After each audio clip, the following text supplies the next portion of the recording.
From thousands hitting the streets in Yemen to a sea of flags in Iran and a burning effigy of Israel's prime minister and symbolic funeral prayers for Palestinians in Turkey. Muslims around the world protested on Friday, demanding an end to Israel's bombardment of Gaza. I have an overwhelming feeling, says this woman in Cairo. Gaza's pain is our pain. Nearly 6,000 protesters turned out in Jordan, where much of the population has Palestinian heritage. They called for the bombing to end and voiced support for Hamas, urging it to attack Israel with rocket strikes and suicide bombers.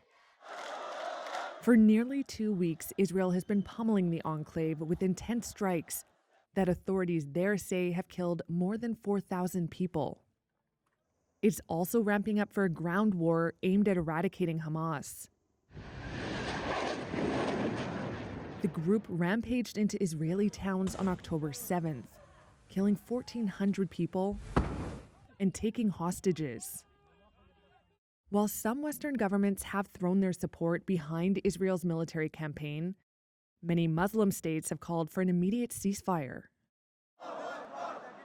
In Cairo, thousands gathered at one of the oldest mosques in the world. This protest at Al-Azhar is just a microcosm of Egypt. It is just a show of unity with them, this man says of Palestinians.